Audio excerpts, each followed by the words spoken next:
Breaking news tonight, a Florida woman actually films herself laughing. Sounds like she's having a couple of glasses of wine at the same time. Not sure about that.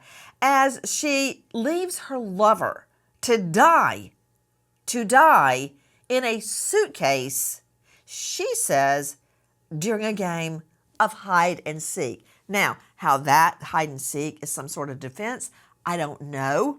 Good evening. I'm Nancy Grace. This is Crime Stories. Thank you for being with us.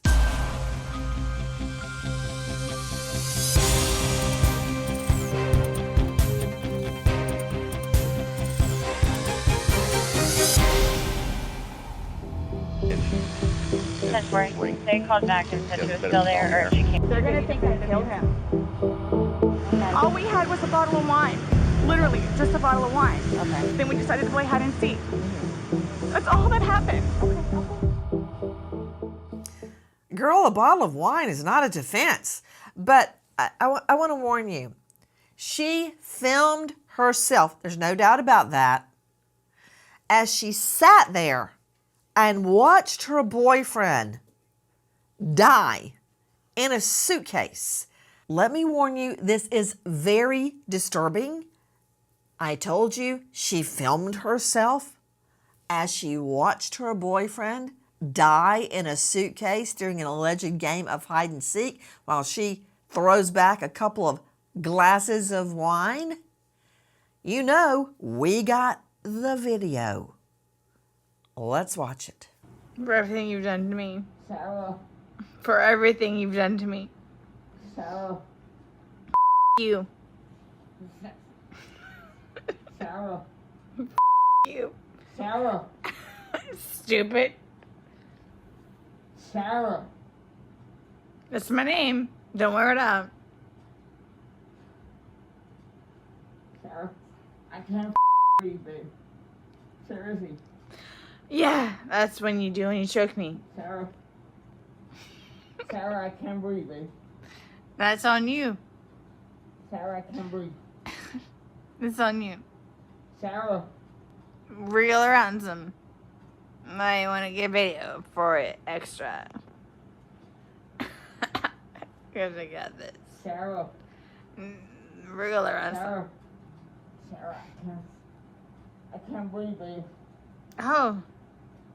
That's what I feel like when you ching on me. Sarah. Breathe, Sarah. Yeah. You should probably shut up. Sarah.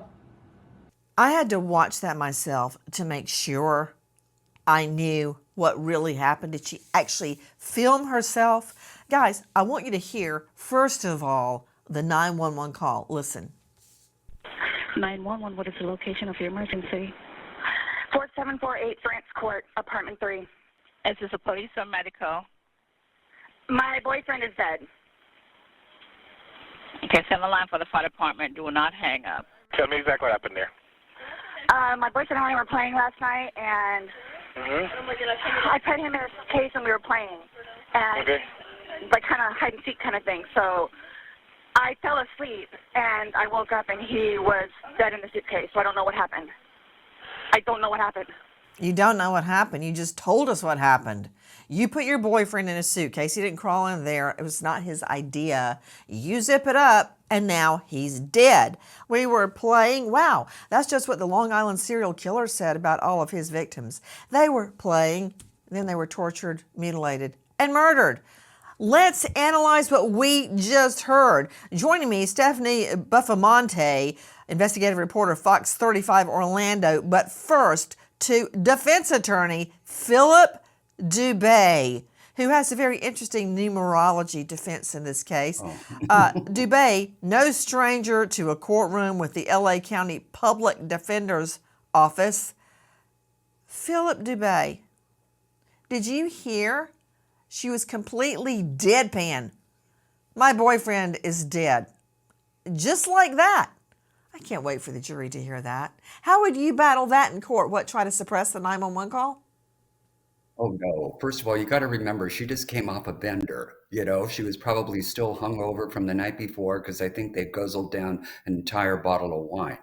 You got to remember too, she was Whoa, whoa, probably whoa, also. whoa, whoa, whoa, whoa. Hold on, Yeah. T-Bay. Don't drag him into her wine bottle, okay? Yeah, we don't know Why? he They was were in the both in bottle. on We it. know she was, because I can hear her between sentences going, okay, so go ahead. Well, legally, the wine does not help her under Florida law because voluntary intoxication is no more a defense there. I appreciate what you're saying about voluntary use of drugs or alcohol. It's not a defense in Florida. That's everywhere. But I'm asking you about her saying, my boyfriend's dead. It's like she might as well be saying, hey, let me order 2 Chick-fil-A sandwiches and a Diet Coke. That's what it sounds like. And you would actually tell a jury it's because she's hungover. You don't think finding his dead body in a suitcase might just wake her up? She's also numb from years of abuse from him. Don't you remember what she said in the clip? She said, now, you can't breathe. Now you know what it's like all those times you were choking me. So it sounds like that she was exercising dominion and control over him so he wouldn't ever harm Oh, her you mean again. revenge? Oh, No, you I'm mean talking revenge? about being a Because it's battered. very clear she brought that up, but she's angry because she thinks he cheated on her. It's a So, hybrid of what the emotions. It's a revenge is hybrid. over, whether it's alleged choking or alleged cheating, again, just like voluntary use of drugs or alcohol is not a defense, revenge is not a defense. Not a defense. Accident, 100% a defense, a total defense. Self-defense, 100% a defense. Insanity would be an affirmative defense where you say, I did it, but I was crazy. But revenge is not a defense. Hold on. Let's see what else we can learn from the 911 call. Then we're going to revisit her video. Listen. Yes, like he has like blood coming out of his mouth, and I don't know if like he had like an aneurysm or what happened. Right, okay, all right, okay. Listen, we're getting help out Purple. there too. All right, okay. Okay, Right now? okay, man, listen, we're on our way out there. Okay, is he hanging from somewhere or what, ma'am? No, I pulled him out of the suitcase. I tried giving him CPR. Okay, so he was in a suitcase? Yes, and I fell asleep. Okay, how old is the 42. boyfriend, ma'am? 42-year-old male. Fell asleep while the boyfriend still zipped up begging in a suitcase. Dr. Kendall Crowns is joining me, renowned Chief Medical Examiner, Tarrant County, that's Fort Worth, never a lack of business in Dallas-Fort Worth. Lecturer at the esteemed Burnett School of Medicine at TCU. Dr. Kendall Crowns, why would a person be purple? Why would they be purple? Well, that could be from postmortem lividity. That's as their heart stops, the blood pools and it gets kind of this purple coloration. It could also be from the fact that he has a lack of oxygen for a prolonged period of time. So instead of his blood having that red coloration, it has a more purplish kind of hue to it. More likely than not. Hold on. First of all, I've got to understand what you're saying. Lividity. That means in regular people talk, for instance, you lay down on your bed, on your back, and you die. I'm not going to discuss why you die, but you die. The blood in your body, since your heart is no longer pumping, the blood settles to the lowest point, which would mean all your blood settles in your back, your rear end, maybe the back of your legs. Blood goes down to the lowest point. Lividity. I understand that, but his whole body is purple. So I would think that a suitcase is not airtight. So it's not a matter of having no air. Even if you don't have enough air, you die. Correct. Over time, you're not getting enough oxygen, so you're not getting enough oxygen to your body's tissues, your organs, of things of that nature. He's in a restricted environment. He's probably balled up in kind of a fetus position, making it very difficult to breathe. So he is dying a slow death of asphyxiation or lack of oxygen getting to So him. that would be And he also, positional asphyxiation? yes. Okay, guys, before we go to Stephanie Buffamonte, listen to more of the 911. All right, listen to me. Okay, I just need to confirm this one. All right, I understand. I just need to confirm this. Is he awake at all? Is he conscious at all? No. He's purple. Is he breathing? No. All right. I need you to get him on the floor, flat on his back for me, okay? I did. I tried giving him CPR. All right. I tried giving him CPR. Yeah, okay. Well, but nothing happened. He's purple. Well, she's calm as a cucumber. Now joining me, investigative reporter Fox 35 Orlando, Stephanie Buffamonte. Stephanie, thank you for being with us. Tell me what happened. Thank you for having me. So what we're seeing is that cell phone video shows what happened that night. So there are two videos, one taken at 8:20 and then one taken just after 11 o'clock. And in one video, you'll see the suitcase is flipped the other way. And when she was asked about this later by investigators, they were saying, hey, did you move the suitcase? And she said she moved it from one side to the other. And then you hear her in this video saying these really horrendous things. This guy is pleading for his life, saying, Sarah, I can't breathe. And she's laughing. She is laughing and telling him to shut up as he can't breathe and is suffocating in this suitcase as we speak. Stephanie Buffamonte joining me, investigative reporter Fox 35 Orlando. Stephanie, you state that she, Sarah Boone, said horrific things while the boyfriend is dying. Like what? What did she say? So she was saying, shut up. This is what it feels like when you choke me. This is what it feels like when you cheat on me. And she sounds, vengeful. I mean, that's what investigators were saying in that interrogation room with her, saying she was sounding malicious, saying that she was laughing at him, and we can hear her laughing at him as he is pleading for his life. But that part where she talks about, this is how I feel when you choke me, kind of speaks to their previous relation of domestic abuse, which we know he had been arrested for previously in their relationship. You know what? That may be true, and I don't like that. But the death penalty meted out by her is not the answer under our jurisprudence. He was in the suitcase for 3 hours before she went to bed. There is a video at 8:20 and a video just after 11 p.m. During that time, she flips over the suitcase. I wonder why.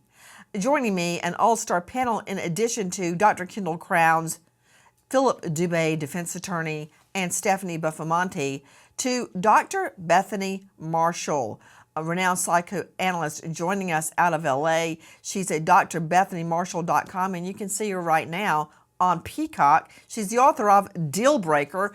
Dr. Bethany, weigh in. Well, in terms of domestic abuse, one of the reports read that when the officers responded, they weren't sure who was the aggressor and who was the victim. So let's just take that off the table. Whoa, wait a minute. Dr. Bethany Marshall, slow down. What did you say? When I was reading the reports, according to the responding officers who responded to the domestic, I'm not sure who placed the phone call, if she did or he did, but according to the report, they were not sure who was the aggressor and who was the victim. So I think we have to look into that further before deciding that as a defense, even though we know it is not a defense at all. I would be interested in looking at her online searches. This is a person who wanted to kill him. Let's be clear. She thought about this for a long, long time. She thought about the most heinous and cruel way to do it. You do not end up in a suitcase because you're playing hide and seek, right? You can't zip the suitcase up yourself. You are lured into the suitcase. Maybe you're given a couple glasses of wine. Maybe you're told this is a part of sex play or something funny that the two of you are doing together. Or let's just experiment with zipping up the suitcase and then I'm going to unzip it and then we'll have sex. Something like that. So she lured him. And it's not clear if he really cheated on her or choked her. I had a patient once where she was a very high level professional. He would wake up in the middle of the night with his wife kicking him. She would just viciously kick him. And he came to therapy saying, "Oh, Dr. Marshall, I must have done so many things wrong." And I said to him, "You didn't do anything wrong. She just hates you and she's malicious and she wants to kick you." And so I think sometimes, this cool as a cucumber voice, we have to remember that some people are just cruel, mean, homicidal, and they come up with reasons after the fact.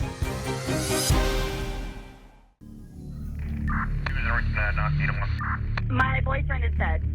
I woke up and he was dead in the suitcase, so I don't know what happened. Is he awake at all? Is he conscious at all? No. He's purple. Is he breathing? No. All right, okay. He's dead and purple. We were playing hide and seek. According to the medical examiner, the victim had been in the suitcase for at least 11 hours.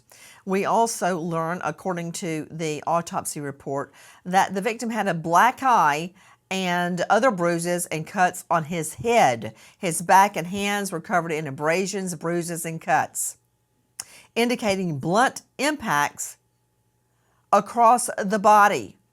Now, this is according to the medical examiner. Did she beat him with a blunt object while he's in the suitcase?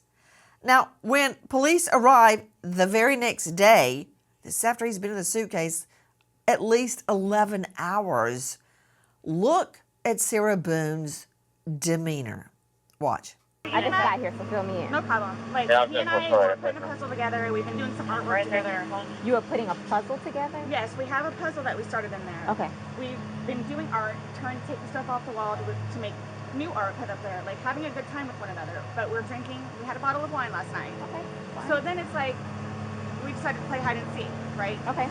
So he gets in the suitcase, okay? Who is this guy? That's my ex-husband, my former husband. How did he lives here with you guys? No, I called him over here. Okay. Okay. If you don't trust your own eyes, I'm like, who should I believe? Her or my lying eyes? Straight out to Robin Dreek. Why? Because he is a behavior expert and former FBI special agent, chief of the FBI Counterintelligence Behavioral Analysis Program, author of Unbreakable Alliances of Spy Recruiters, Authoritative Guide to Cultivating Powerful and Lasting Connections. Okay, I'm more interested in the book Sizing People Up, a veteran FBI agent's manual for behavior prediction. Okay, Dreek, thank you for joining us. Analyze what you just saw. Well, not just in this moment, her lacked effect, as we've been saying throughout the show so far, and her entire demeanor and behavior really strikes as a really great case of obsessive compulsive personality disorder. She has a zero ability to have empathy or impact with any human beings emotionally. And we're seeing it in everything that we've seen so far. And also this whole notion that she's being abused. Okay, then how did she get him to get in that suitcase if she didn't have a great high level of manipulation as well? Okay, wait, explain that reasoning right there. So how do you get a guy that is supposedly abusing you to get into a suitcase? I mean, it took her to convince him or manipulate him or inspire him to get inside. Then he allowed her to zip him up. And how? Why? It's also interesting too. I know we've mentioned it briefly, but the alcohol involved here, 40% of homicides involve alcohol. That is a huge number, and I think plays a huge part in this because it lowers the inhibition, as we've already said from your other guests. This is something she pre-planned. It's something that was in her mind to do. When you lower that inhibition with the 40% of homicide perpetrators use alcohol as that lower inhibition tool in their lives, this is a result. And again, that we're seeing this total need to control in her courtroom appearances, in that she got rid of all of her other defense attorneys. And what more control do you have when you actually kill someone by putting them into a suitcase? That is the ultimate form of control of death. You know what? Stephanie Buffamonte, joining us, investigative reporter, Fox 35 Orlando. When Robin Dreek just said she's been through a few attorneys, she's been through 8 attorneys at my last count, and several of them, according to my notes, state they're leaving because of irreconcilable differences with her. She also pulled several stunts with staples and gym clips, stapling up her clothes. She gets angry when her cell is searched. But I find it really interesting and possibly even probative, although the jury will never know this, that she has lost 8 lawyers. They're like a parade of defense attorneys. And when a defense attorney who represents killers, child molesters, dope dealers says, I can't take this woman, I'm out of here, that tells me something. Yeah, I mean, to go through that many attorneys, and all of those attorneys said that she was extremely difficult to work with. One of them even saying that they don't think anybody could defend her just because she is difficult. She walked out of meetings when they were trying to talk about her case. And if I can come back up on camera, I want to show you something. This is the flyer that she used to get her latest attorney, which is her 9th attorney, who is going to be representing her in her trial starting on October 7th. And she wrote this in her jail cell and then put it out online. And this is what the attorney said is what brought him to her and why he decided to represent her. He saw this on social media. So what does it say, Stephanie? I'll read it to you because it's very interesting. I've never seen something like this before. It says, inmate seeks attorney. Show the world who you are with your original creativity, extraordinary expertise, confident. Qualifications must be trustworthy, honest, passion-driven, open-minded. Epic opportunity awaits. I mean, have you ever seen something like this? It's very interesting. No, I have not. Philip Dubé joining us, veteran trial lawyer out of LA. What about it, Dubé? You ever had a flyer and answered an ad, basically a classified ad for an alleged killer? Not a classified ad, but I have seen inmates do similar things. You know, they feel that their case is going to garner enough attention to put counsel in the limelight and generate future business. In the end, it's sort of a marketing ploy. Take my case, I can't pay you, but you'll have a future income stream based on all the media throng tied to my case. I have seen those. Well, you know what? That didn't work with 8 prior lawyers. I wonder if it's going to work with the 9th. You know, Dr. Bethany Marshall, you were right on point, because if you take a close look at the domestic violence claims, they were fighting with each other. She has a battery by strangulation against him, and every time she called the cops on him, she drops charges and bails him out of jail. So they're fighting with each other, and she has a strangulation charge against her on him. That's right. And we know that abusers always accuse the victims of abusing them. It's a strange reversal. So that might also be what's happening when he's in the suitcase. You know, when she says you cheated on me, I imagine they were at a bar and he smiled at a woman. I mean, with people like this, it's the most innocuous of events that make them feel deflated and then aggressive and want to have revenge. I think this help wanted ad for an attorney is very telling. What it tells me is she's very grandiose. She thinks she's going to be the next Casey Anthony, and she thinks she's giving this an attorney an opportunity, and she's manipulating him. Please join us on our mission to find missing people, especially children, to solve unsolved homicides. If you're on the go, catch us on your favorite podcast app, where you can get all of our content, where we, in our own way, seek justice. Welcome back. Warning, what you're about to see is very disturbing. Sarah Boone, a Florida woman, charged with cajoling, manipulating her boyfriend into a suitcase during an alleged game of hide and seek, and she leaves him there for 11 hours until he dies, taunting him the entire time. Listen. For everything you've done to me. Sarah. For everything you've done to me. Sarah. You. Sarah. You. Sarah. Stupid. Sarah. That's my name. Don't wear it out. Sarah. I can't breathe, babe. Seriously. Yeah, that's when you do when you choke me. Sarah. Sarah. Sarah. Sarah, I can't breathe, babe. That's on you. Sarah, I can't breathe. It's on you. Sarah. Real or ransom. I want to get video for it extra. Because I got this. Sarah. Real or ransom. Sarah. Sarah, I can't breathe, babe. Oh. That's what I feel like when you ching on me. Sarah. Breathe, Sarah. Yeah. You should probably shut up. Sarah. Sarah. You know, I'm not sure that I believe what she's saying. Dr. Bethany Marshall joining us, psychoanalyst out of LA. How could he be in the suitcase and zip it up from the inside? He could not zip up the suitcase from the inside. So this whole hide and seek thing, a 3-year-old knows that when you play hide and seek, you do it without the other person knowing. So she's really made up the defense after the fact, hasn't she? She lured him there.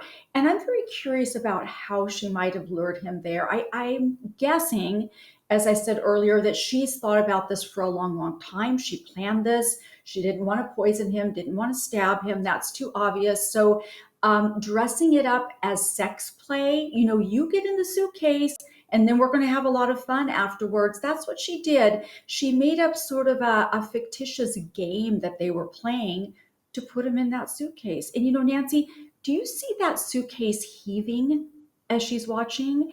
It's like he's trying to expand his body to get some space to breathe. And also we have to acknowledge the sadism involved in this. I mean, who of us are not claustrophobic in some cases? So putting him in a claustrophobic situation is incredible cruelty. It's not, putting out your cigarette butts on him. It's not strangling him. It's not pulling out his fingernails, but it is incredibly psychologically cruel. I'm just very curious how he ends up in that suitcase and whether he zipped himself in. I think that's impossible. She had to zip him in. Stephanie Buffamonte joining us from Fox 35. Stephanie, do we know the size of that suitcase? I don't know the exact size, but you can kind of see in the room where it's placed, it looks like your average suitcase, not super big, but she said it was something that they were using. It was downstairs because they were going to bring clothes to Goodwill. And to Bethany's point, investigators say he was actually trying to it looked like he was trying to push himself out of the suitcase. Now, Sarah admits to zipping up the suitcase. She said she zipped it up, but she said that she thought that there were he had 2 fingers out where he was going to be able to unzip it. But you can see in the video, the suitcase is flipped the other way. So if you think of it like how you're packing for vacation, you open it up, that's the thin layer on top, but it was flipped the other way around in that later video. Dr. Bethany Marshall, what is it with murder and suitcases that there has to, I've got so many suitcase examples, real life cases where people were killed in, disposed of in, left in suitcases. There's got to be some psychological or psychiatric connection. Well, I think it's the most convenient way to transport something, right? So if you want to hide a body, put the body in the suitcase. But in this particular case, Sarah Boone, I think she wanted to create a claustrophobic situation for him. I think she wanted to put him in something where she could still hear him. He could breathe a tiny little bit. So she could taunt and torment and torture him over time. And from this standpoint, the suitcase seems quite convenient. Disposing of a child in a field and putting them in a suitcase just seems like you haven't adequately prepared the dump site. In this case, she thought about this. She prepared this. She may have even said, hey, sweetie, let's go take clothes to the Goodwill so that she could put the suitcase downstairs and then put him in it. Dr. Bethany Marshall, dare I disagree with you on a psychological point, but I think there's more to it. All right. The act of putting someone in a suitcase, you're packing them away. They're like an object. You zip it up and leave them. They're out of your purview. They're out of your mind. Basically dehumanizing them. You said it's an easy way to transport somebody. It's leaking blood and human bodily fluids. The act of transporting someone in a suitcase, that's got to mean something. I mean, I'm coming to you for expertise, Dr. Bethany, not say, oh, yeah, well, you can carry the body really, really easily, Well, in a two things come rollerboard. to mind. Not what I was expecting, Bethany. Okay. Two things come to mind. The cases Dig we've deep. covered. Okay, dig deep. That women and their families who have been put in tunnels secreted away behind a door so that the perpetrator can have absolute control over them, or children or women who have been buried and in terms of an act of cruelty, so they suffocate alive. And I think that there's some confluence of factors here where the perpetrator wants absolute control over the victim, and being able to transport them wherever you want is also a form of control. I just got here, so fill me in. No problem. Like, Yeah, he and I were putting a puzzle together. We've been doing some artwork together. You are putting a puzzle together? Yes, we have a puzzle that we started in there. Okay. We've been doing art, trying to take the stuff off the wall to make new art put up there, like having a good time with one another. But we're drinking. We had a bottle of wine last night. Okay. Fine. So then it's like, we decided to play hide and seek, right? Okay. So he gets in the suitcase, okay? Who is this guy? That's my ex-husband, my former husband. How did he lives here with you guys? No, I called him over here. Okay. Okay. Wait a minute. How'd the former husband get there before the police or the EMTs? I guess he has some stories he could tell. Stephanie Buffamonte joining us, Fox 35. She called the husband, her ex-husband, to the scene before she called paramedics to try to save the victim? Yes. So she called her ex-husband first. He came over, and then she said about 5 minutes after he came over, she then called 911.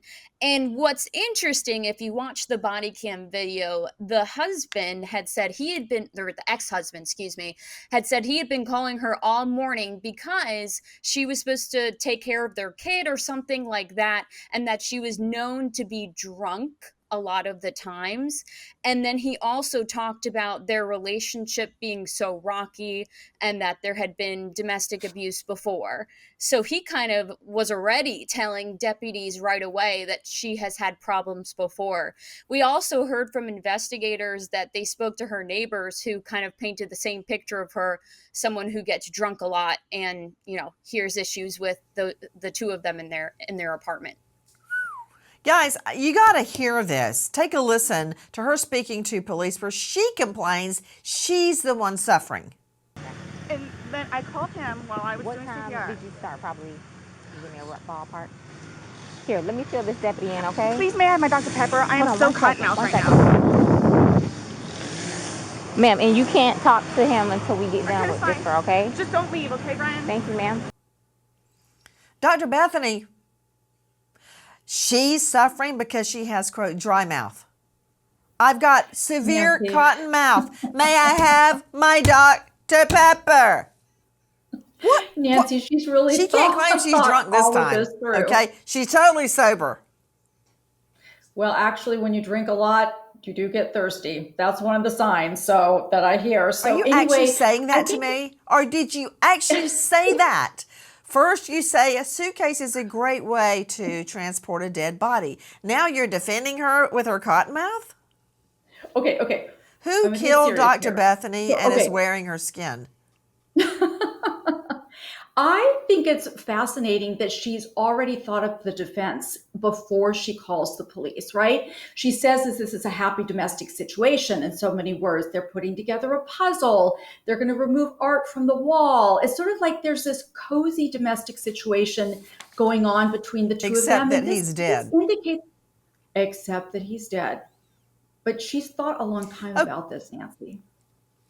Robin Dreek, help me out. You're the chief of the FBI Counterintelligence Behavioral Analysis Program. He's dead.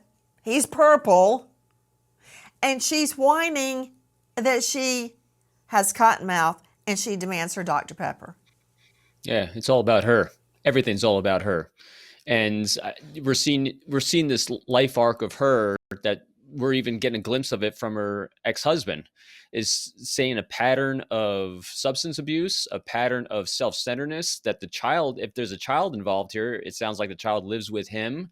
And then really interesting language that she's using as well. She, in one of the statements, she said, I put him in a suitcase. Not he got in the suitcase. It was I put in. Then she counters it at a later time saying that he got in. So which is it? I think, again, it goes back to the self-centeredness, control, and I'm on board with you with she completely objectified him, dehumanized him by putting him in a suitcase like a thing, like an object. Okay, here's one more thing. You know, she's really got to get her sleep. Listen. I don't know what happened. Okay. And then you weren't sure about if you woke up this morning It was afternoon. I mean, I was or awake, this afternoon. but I just didn't want to come downstairs. So I just laid in the bed for a little while. And then I eventually came downstairs and was confused about where he was. And then I was like, oh my God, he's in the suitcase still. So I pulled him out and I stretched him out and I started to try to do CPR on him. I called you guys. Well, I called Brian. Okay. And then as soon as he got here, which is 30 seconds down the road, I called you guys. Philip Dubé, veteran defense attorney, joining us out of LA. So she just decided to sleep in that morning. Didn't want to come downstairs. I guess didn't want to see the dead body in the suitcase. Do you really believe she slept through the night with him in a suitcase? And then the next morning decided to just sleep in, have a nice long nap. Yeah, I do. The blasé cavalier attitude about it tells us that she was probably a little hungover, that she slept the night through from having downed 3-4 glasses of wine. It probably really loosened her up to the point where she just nodded off, fell asleep, woke up, and then when she realized what she had done, she picks up the phone and called 911 in a panic. You know, usually in the suitcase homicides, Nancy, what they do is they leave the body in the suitcase and they find the appropriate dumping spot to get rid of it, to try to cover it up. She didn't do that. The first thing she told 911 is she tried to give him mouth to mouth. Try to give him mouth to mouth. You think you're the only one that's tried a lot of homicides? Mm-hmm. Listen, killers aren't always rocket scientists. They're not brain surgeons. They're not like Bethany or Dr. Kendall Crowns. You want me to give her a gold star, what, an A+, because she didn't dispose of the body?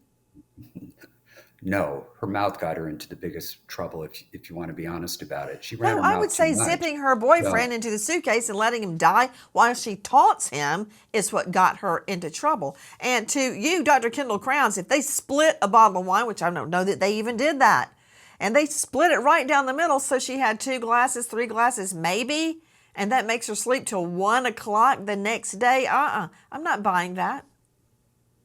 Yeah, I'd be surprised by that too, because 3 glasses of wine would put her blood alcohol at about 0.06. So she's not even at the legal limit for intoxication. So I don't think she's wiped out all day from 3 glasses of wine. Tell him. What do you tell his parents? Like, what's the reason he passed away? We tell them what we know at that point. Yeah. We tell them the truth. And that we're going to be waiting for the autopsy results. And I will be at the autopsy in the morning. And hopefully the doctor will be able to give me some of what they think and see. Yeah. We'll give them their number. They can contact them and get it from them. But yeah, they're gonna know what we're here, what we're investigating, and that they're gonna think I killed him. Why would they think that? They always have said that. They've always have said that.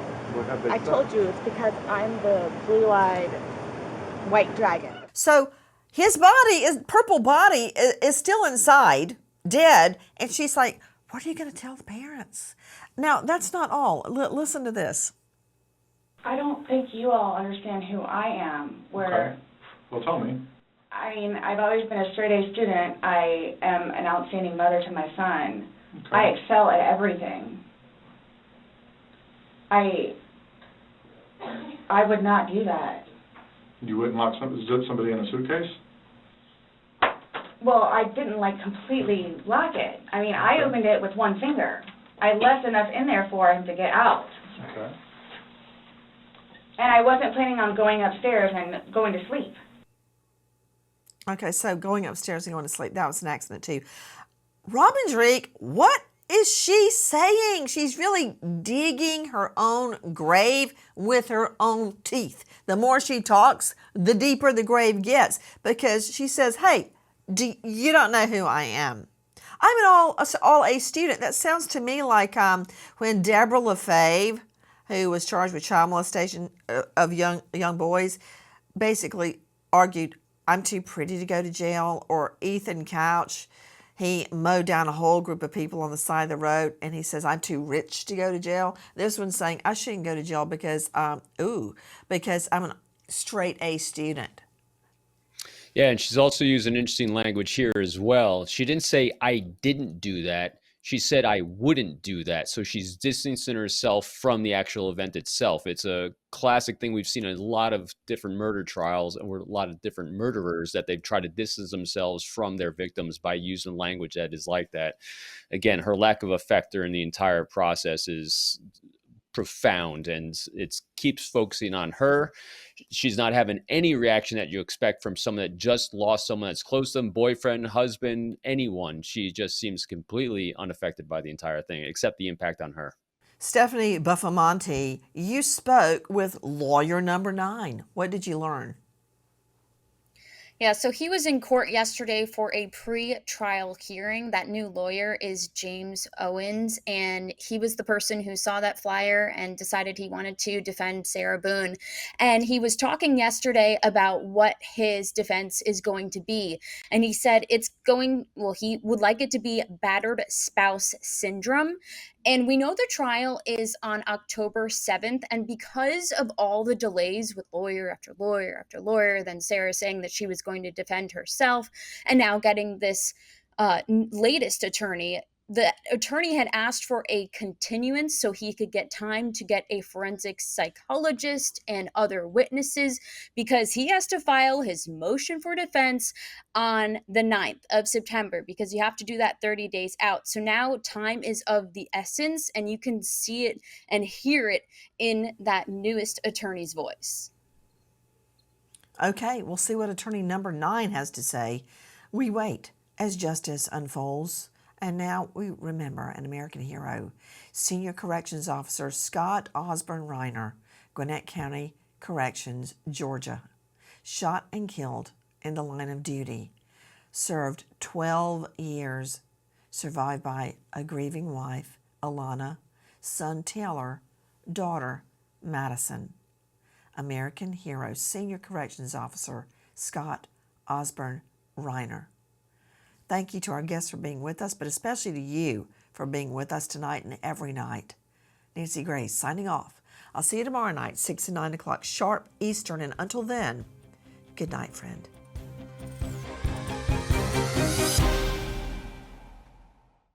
Please join us on our mission to find missing people, especially children, to solve unsolved homicides. If you're on the go, catch us on your favorite podcast app, where you can get all of our content, where we, in our own way, seek justice.